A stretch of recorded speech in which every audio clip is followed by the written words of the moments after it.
Yo, what's up everyone? Magandang araw po sa bawat isa at update lang po tayo sa ating mga ibunan at syempre sagutin na rin po natin yung ating pong mga subscriber na mga nagtatanong.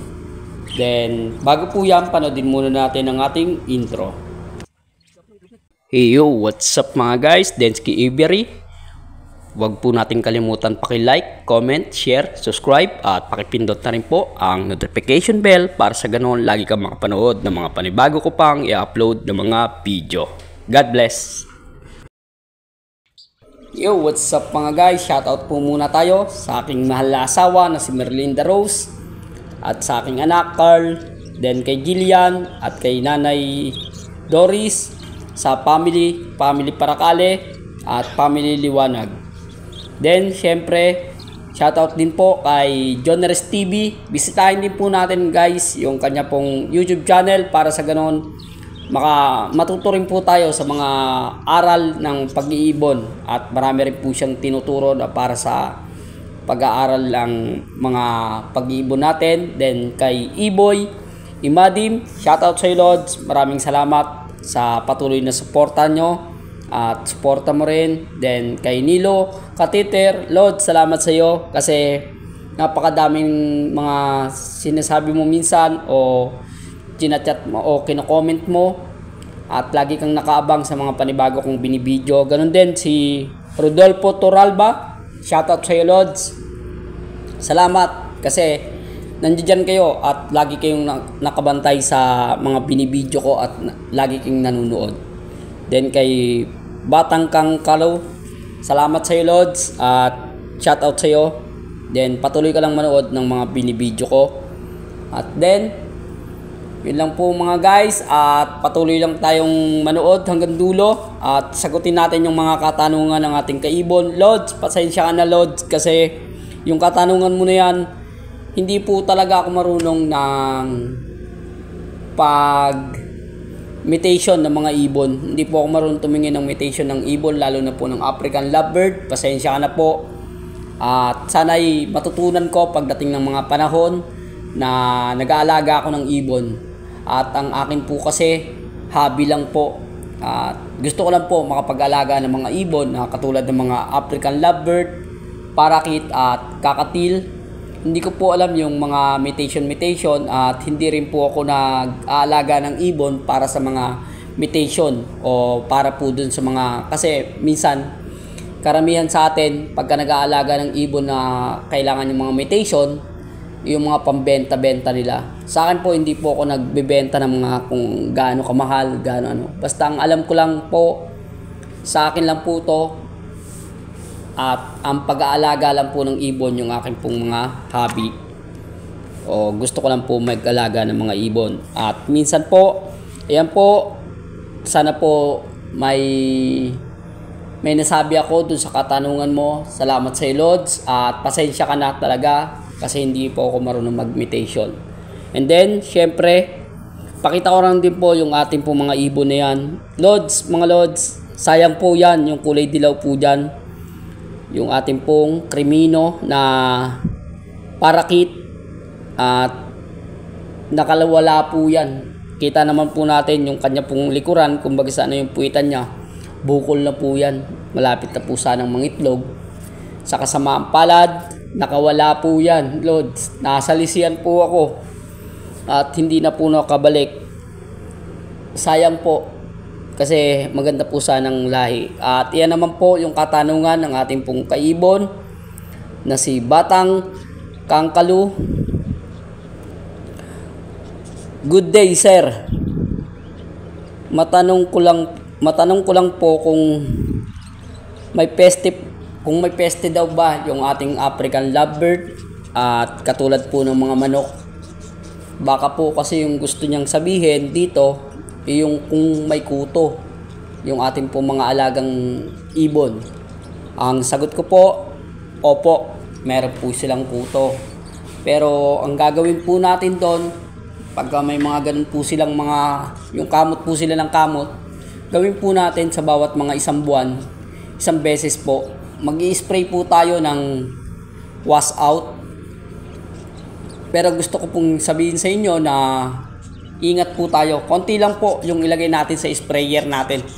Yung sprayer po, yung halimbawa po yung mga pang-spray sa halaman, di kaya po yung sa mga alcohol, mga pinaglagyan ng alcohol, yung mga ganong sprayer lang po. Konti lang po ang ilalagay natin mga lods sa ating mga sprayer na lagay natin yung wash out, konti lang po. Then tubig po, damihan na po natin ng tubig. Pero bago po tayo mag-spray, tanggalin po muna natin yung mga cattle bone, yung mga pagkain nila, yung sa pagkainan, at saka po yung tubigan, lagayan ng tubig.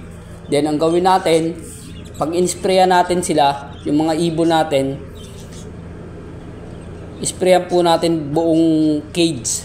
Pero wag po yung may mga itlog o may mga anak na mga loads, wag po nating sprayan yun. Wag po natin munang isama sa pag-i-spray natin yung ating mga ganong mga ibon natin na may mga yung mga breeder natin, wag nating isama sa pag-i-spray yun mga lods. At lagi po nating ingatan yung ating po mga ibon na baka po kasi malason pagka oras po na dinamihan natin yung ating pong wash out. Pero hindi naman po basta-basta malalason o mamamatay ang mga yan sa ganyan. Basta mas gaganda pa po yung kanila pong mga balahibo. At syempre, hindi lang po sa mga wash out gumaganda yung mga balahibo ng ating mga ibon. Doon din po sa ating mga pinapakain, tulad po ng mga gulay, pakainin din po natin sila ng mga gulay para pag gumanda po yung kanila pong mga balahibo at hindi po ganong katindi yung magiging sakit nila o dun sa kuto na tinatawag natin. Hindi po ganong katindi yung papasok sa kanilang mga katawan na mga kuto. Ayun lang po, at sana nasagot ko yung katanungan, Lods.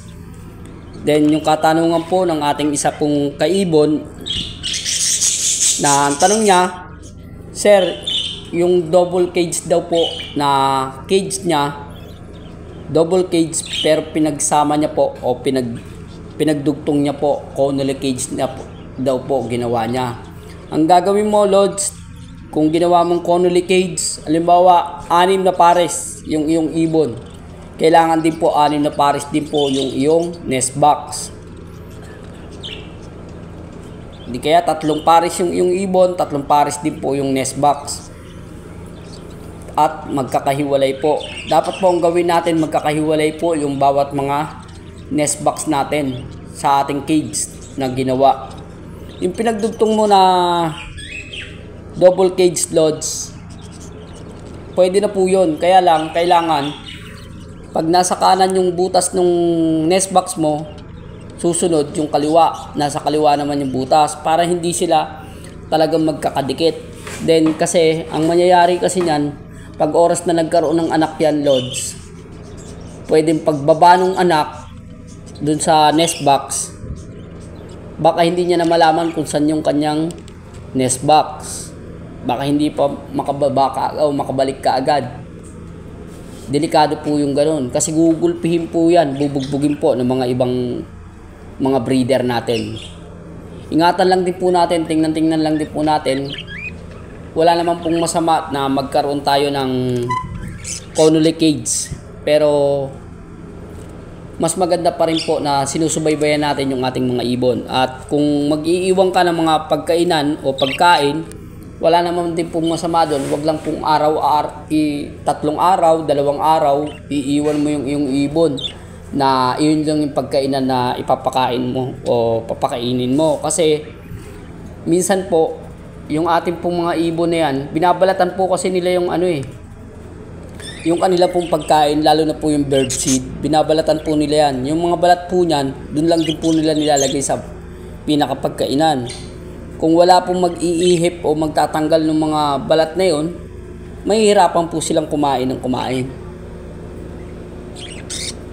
Lalo na po kapag may naging breeder na po, paano po sila magsusubo sa kanilang mga anak? Baka po patayin na lang nila yung kanilang mga anak pagka wala na po silang maisubo na pagkain. Yun lang, basta tiyagain lang natin na halimbawa ngayong araw, kinahapunan, tanggalin, ay ano yun lang po natin, palitan natin ng pagkain, di kaya ihipa natin yung pagkainan nila. Ayun lang, Lods, at sana po sa lahat po ng mga nagtanong, nasagot ko po yung inyong mga katanungan. Maraming salamat po sa inyong lahat mga Lods, at doon po sa mga hindi pa po nakasubscribe, subscribe na po kayo mga Lods, at tanong din po kayo o comment po kayo sa bawat mga binibidyo ko. Hindi lang po dito sa bidyong to, ganun din po sa mga ibang video pa po. Tanong lang po kayo para sa ganun masagot natin kung ano man po yung mga alam nating mga kasagutan do sa inyong mga katanungan. Maraming salamat. God bless po sa bawat isa. Let's go!